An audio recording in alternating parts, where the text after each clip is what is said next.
quanto esse da Trindade.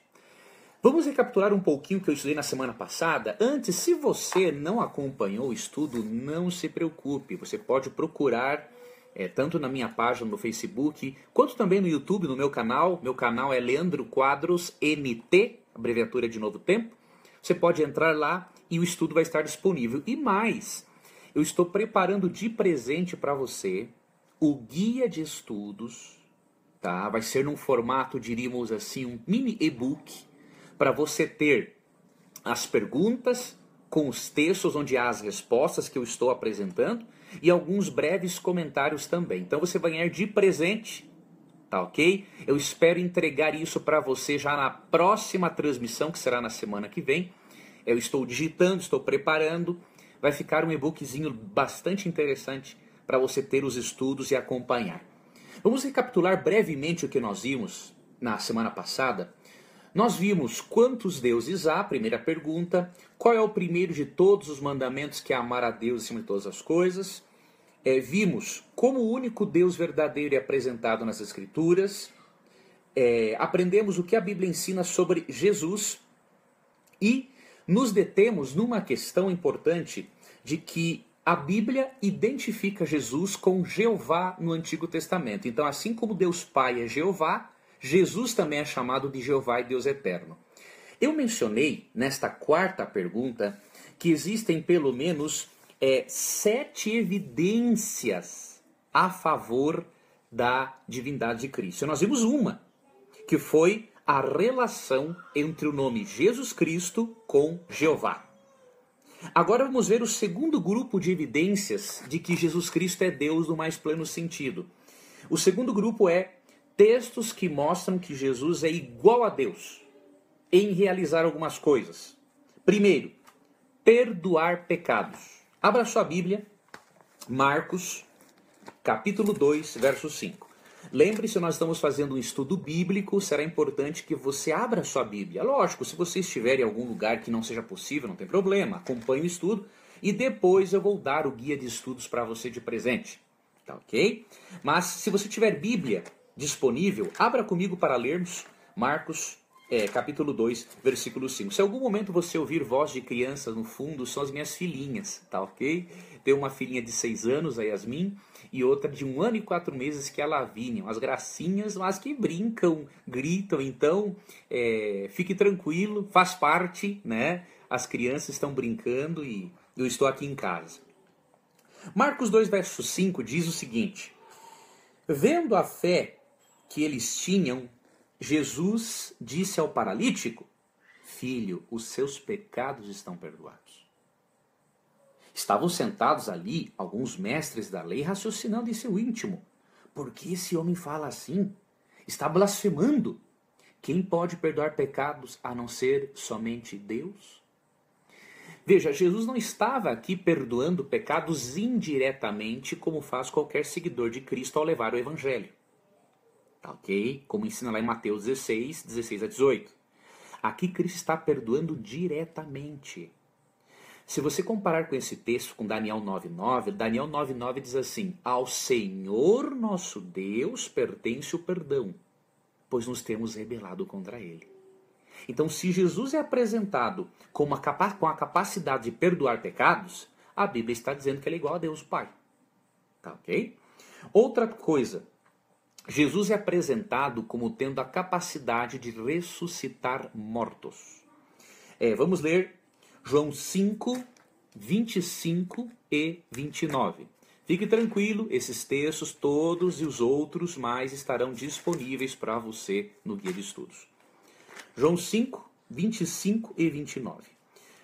Eu lhes afirmo que está chegando a hora, e já chegou, em que os mortos ouvirão a voz do Filho de Deus, e aqueles que a ouvirem viverão.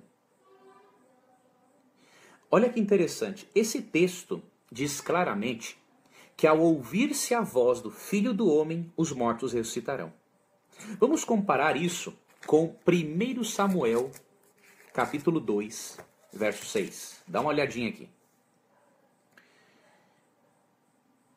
O Senhor mata e preserva a vida, ele faz descer a sepultura e dela resgata. De acordo com o Antigo Testamento, só Deus, Yahvé, pode resgatar alguém da sepultura. 1 Samuel 2, verso 6.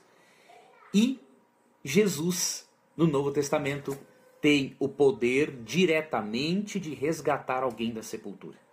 Então isso aqui mostra a divindade de Cristo. Até porque da ressurreição de Cristo depende a ressurreição de todos os mortos. Lembra de Atos 3,15? Lá diz assim que Cristo é o autor da vida. É bem diferente, por exemplo, de um ser humano ser usado para ressuscitar alguém pelo poder de Deus. Cristo tem o poder para ressuscitar, porque de acordo com Atos 3,15, Cristo é o autor da vida. Tá bom? Outra questão que iguala Jesus a Deus o Pai é o fato de a Bíblia dizer que além de perdoar pecados e ressuscitar mortos, Cristo é também juiz. Isso aqui também é muito forte. Nós vamos comparar João capítulo 5, versículo 27 com Joel 3:12. João 5:27 diz assim: E deu-lhe autoridade para julgar, porque é o Filho do Homem. Verso 22. Além disso, o Pai a ninguém julga, mas ao Filho confiou todo o julgamento. Jamais Deus o Pai confiaria o julgamento a Jesus se Jesus fosse alguém menos do que Deus. Somente Deus, sendo onisciente, pode saber tudo que está no coração do humano e ser juiz. Quando o texto bíblico fala que o Pai confiou isso a Jesus, é uma forma de expressar a subordinação funcional de Cristo em relação ao Pai. Mas a verdade de que Cristo faz a mesma coisa, que é a capacidade de julgar, isso está claro no texto, mostrando que ele é divino.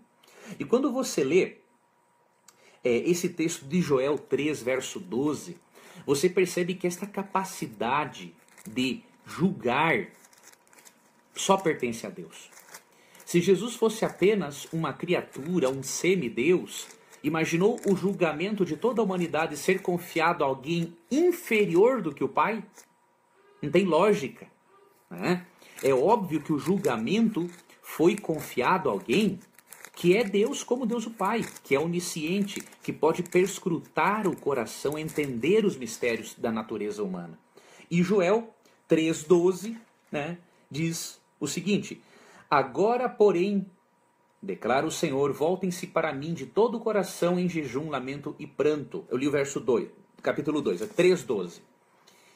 Despertem nações, avancem para o vale de Josafá, pois ali me assentarei para julgar todas as nações vizinhas.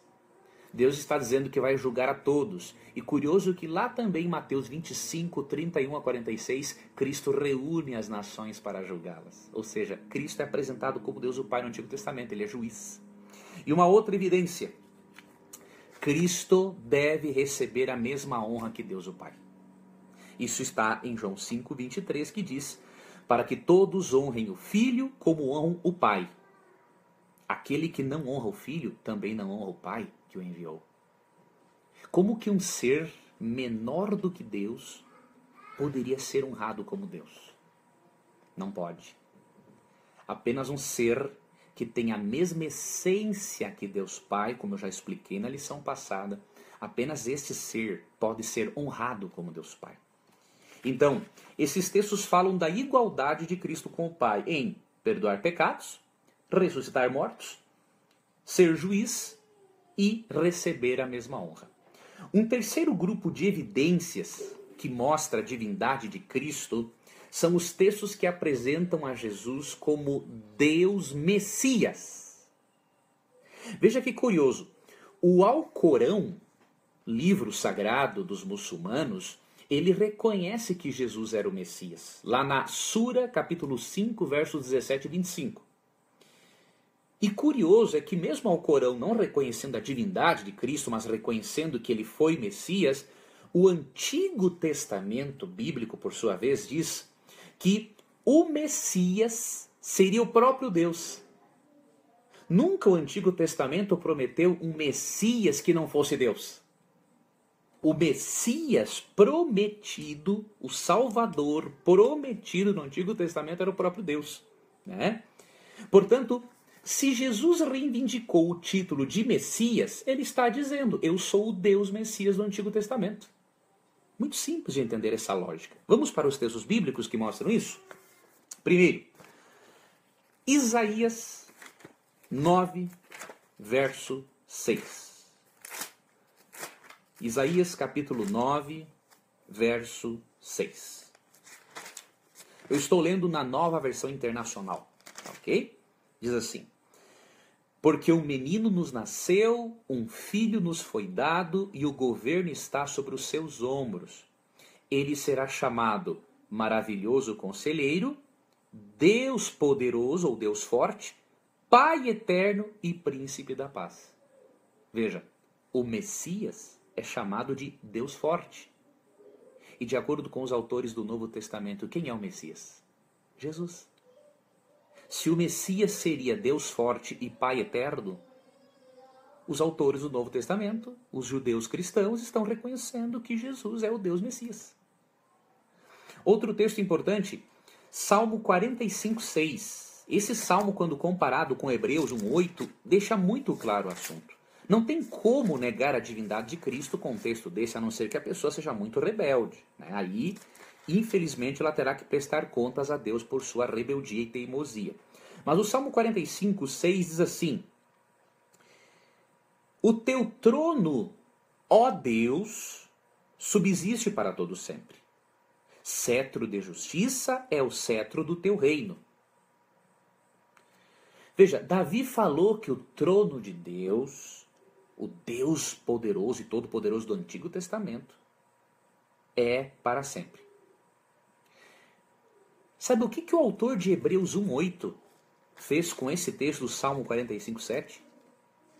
Na verdade, eu vou mais longe. Sabe como que Deus o Pai interpretou o Salmo 45, 7? 45, 6 e 7? Vou ler para você Hebreus 1:8. Mas a respeito do Filho diz: o teu trono, ó Deus, subsiste para todo sempre. Cetro de equidade é o cetro do teu reino.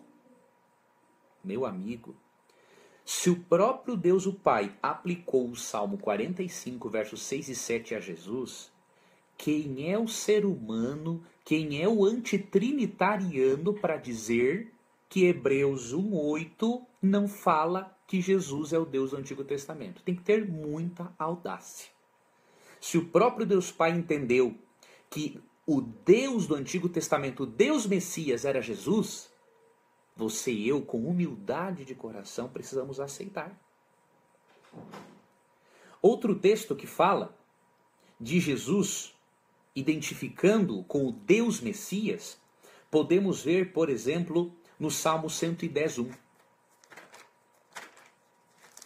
Salmo capítulo 110, verso 1.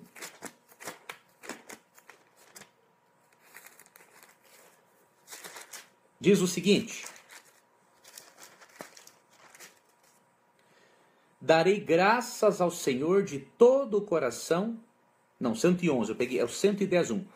O Senhor disse a meu Senhor: senta-te à minha direita, até que eu faça dos teus inimigos um estrado para os teus pés. Aqui você percebe um diálogo entre Deus o Pai e o Deus Messias. E quando você vai para Hebreus 1:13 e Mateus 22, 43 e 44, você percebe que a referência aqui é a Deus Pai falando para Jesus como Deus Messias e que ele seria também governante do universo com Deus Pai. Então veja, esses textos que mostram que o Deus Messias do Antigo Testamento é Jesus do Novo, também se constitui num grupo poderoso de evidências a favor da divindade de Cristo. O quarto grupo de evidências a favor da divindade de Cristo são os textos que mostram que Cristo aceitou a adoração.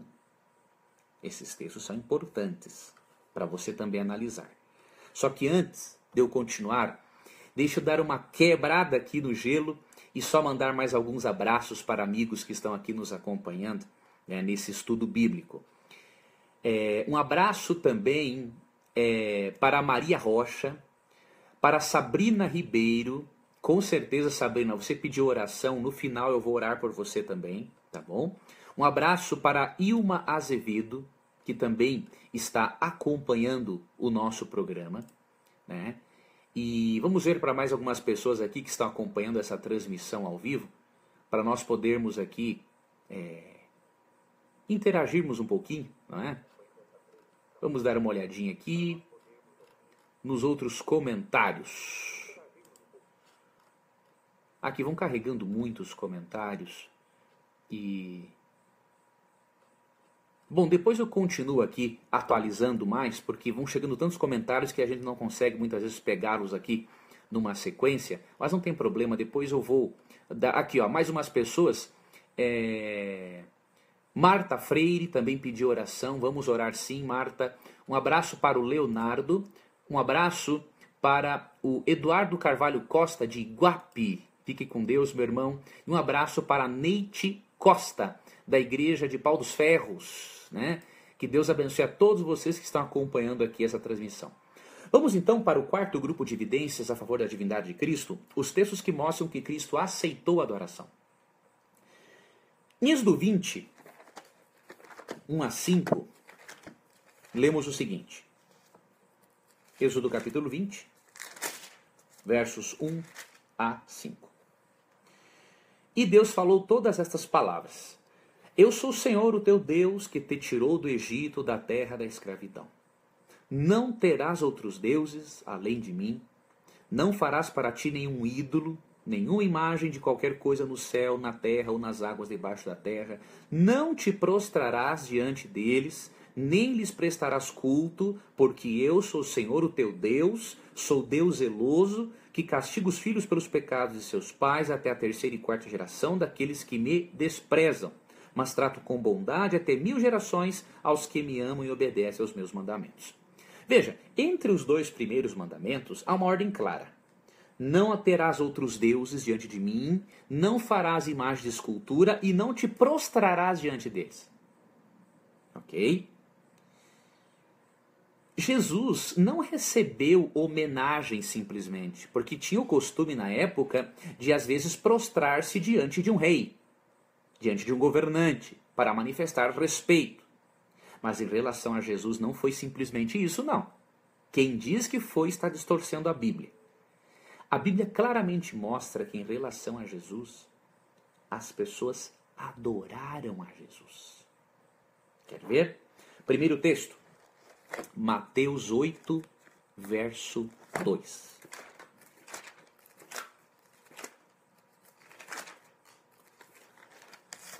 Mateus capítulo 8, 2 diz: Um leproso aproximando-se, adorou-o de joelhos e disse: Senhor, se quiseres, podes purificar-me.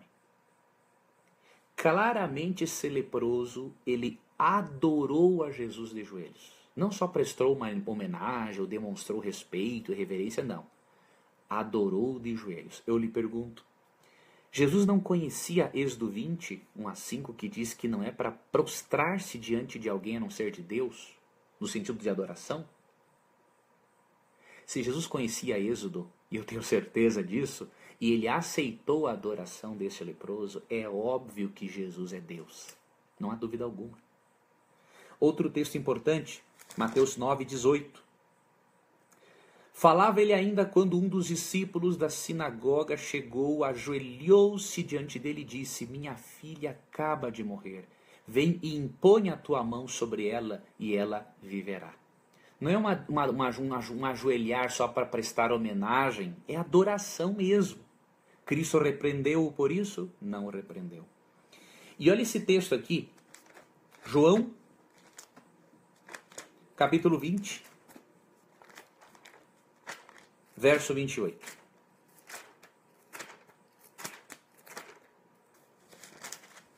Outro texto muito importante que mostra Jesus aceitando a adoração. Disse-lhe Tomé: Senhor meu e Deus meu. Então Jesus lhe disse: Porque me viste, você creu? Felizes os que não viram e creram. Uma vez, um amigo testemunha de Jeová argumentou comigo o seguinte: Quando Tomé disse, Senhor meu, ele olhou para Jesus. Mas quando ele disse, Deus meu, ele olhou para o céu. Gente, é uma falta de respeito com o texto bíblico. Quando Tomé falou Senhor meu e Deus meu, ele está falando para Jesus. Tanto que Jesus no verso 29 fala assim, porque me viu, você creu? Porque me viu agora ressuscitado, você creu que eu realmente sou o Senhor, que eu sou Deus? Bem-aventurados aqueles que não me viram e que mesmo assim crerem que eu sou Deus Messias. Cristo não repreendeu Tomé por aceitar a adoração. Isso prova claramente que Jesus é Deus no mais pleno sentido. Tem mais textos sobre este grupo de evidências que eu vou deixar para você no Guia de Estudos Bíblicos, tá bom? Mas tem um quinto grupo de textos que mostra a igualdade de Jesus com Deus, o Pai. Quer ver um exemplo?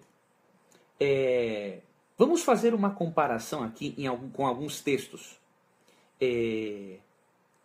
Êxodo 20, 1 e 2, Deus disse, eu até li esse texto, Deus disse que ele libertou o povo do Egito e ele deu os mandamentos para eles. E em João 13, 34, Jesus fala assim que um novo mandamento vos dou, que vos ameis uns aos outros, assim como eu vos amei. Veja, será que uma simples criatura poderia dar um mandamento assim como Deus no Antigo Testamento? Você não pode alegar que Paulo deu alguns mandamentos de ordem pessoal, porque Paulo era um profeta inspirado e falava de acordo com a Bíblia. Cristo assumiu uma postura de realmente dar um mandamento novo, no sentido de aperfeiçoado. Não é?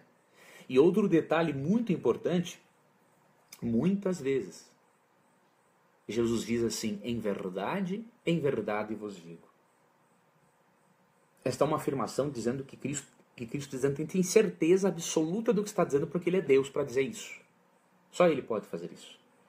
Só ele pode realmente afirmar algo com toda a convicção, porque ele é Deus. Então ele é colocado em igualdade com Deus. Assim como Deus dá mandamentos no Antigo Testamento, Cristo dá mandamentos no Novo Testamento. Tá? E existem mais duas evidências que demonstram que Cristo é Deus no mais pleno sentido. Orações em nome de Jesus. Isso aqui é muito sério. Como que Deus ia permitir que você e eu, na oração, orássemos a alguém ou em nome de alguém, sendo que receber orações, escutar orações, atender orações é uma atribuição apenas de Deus? Vamos ver alguns textos. O primeiro, João 14, versos 13 e 14. E eu farei o que vocês pedirem em meu nome. Olha Cristo falando, eu farei o que vocês pedirem em meu nome, para que o Pai seja glorificado no Filho. O que vocês pedirem em meu nome, eu farei. Veja, Cristo claramente está dizendo que você pode orar a Ele e pedir para Ele, porque quando Cristo atende, o Pai também é glorificado. Querido, querida amiga, impossível Jesus ser menos do que divino. Se Ele recebe orações, se Ele pode atender orações, é óbvio que Ele é Deus. Outro texto, João 15, verso 7. Se vocês permanecerem em mim e as minhas palavras permanecerem em vocês, pedirão o que quiserem e lhes será concedido. E um outro texto, João 14, 6, muito conhecido, Jesus falou assim, eu sou o caminho, a verdade e a vida. Ninguém vem ao Pai senão por mim. É muita pretensão de uma criatura dizer, eu sou o caminho, a verdade e a vida. Não. Somente um ser divino pode aproximar a humanidade da divindade. Com sua divindade, Cristo aproxima Deus de nós. Com sua humanidade, Cristo aproxima-nos de Deus. Somente se Jesus for de dupla natureza, de vida humana, é que a salvação tem sentido. É apenas sendo a natureza de Jesus dupla, é que o céu e a terra podem ser ligados. A divindade e a humanidade podem estar se relacionando novamente. Cristo é a ponte sobre o abismo do pecado. De acordo com 2 Coríntios 5, 18 a 21, Cristo reconciliou-nos com Deus por ele ter pago a dívida que tínhamos para com a lei de Deus. Nada, alguém menos do que Deus poderia fazer uma obra assim. E o sétimo grupo de evidências a favor da divindade de Cristo é o uso que o Novo Testamento faz de parábolas que eram atribuídas a Deus no Antigo Testamento. Mas sobre isso nós vamos estudar na próxima lição. Nosso tempo já esgotou. E eu quero dizer uma coisa para você. Na próxima lição, além de eu ver com você esse último grupo de evidências da divindade de Cristo, eu vou ver com você uma outra coisa. Nós vamos começar a estudar sobre o Espírito Santo. Nós vamos ver provas bíblicas claras de que o Espírito Santo é Deus, é um ser pessoal, e não vai ter dúvida alguma, aquela pessoa sincera que fizer parte do estudo, não vai ter dúvida alguma de que o Espírito Santo é um ser pessoal que quer se relacionar intimamente conosco. Então eu aguardo a você para a nossa próxima transmissão. E eu queria finalizar agradecendo a você pela sua companhia. Queria finalizar dizendo para você não deixar de acessar o meu blog, leandroquadros.com.br. Lá nós temos muitos materiais interessantes que vão lhe ajudar a compreender mais a Bíblia. E eu quero aproveitar também para avisar você de uma coisa importante. Eu conheci uma livraria online de um amigo meu que mora em Santo André, um irmão da igreja, e ele disponibilizou nesta livraria alguns livros. E olha um livro interessante que eu vi nessa livraria dele. Como ensinar a doutrina da Trindade para as crianças. 13 lições para ensinar a doutrina da Trindade para as crianças. Se você quiser conhecer esse material, dá uma olhadinha lá. O endereço do site dele é lerstore.com.br. Eu até vou deixar o link para você, tá? Logo abaixo aqui dessa transmissão depois. Lerstore, ou ler, de ler mesmo, mudo, store.com.br. Tem outros materiais dele lá, obviamente. Ele até revende livros meus também, mas eu quero destacar para você só esse material aí, se for do seu interesse, né? Como ensinar a lição, a doutrina da Trindade para as crianças em 13 lições, tá bom?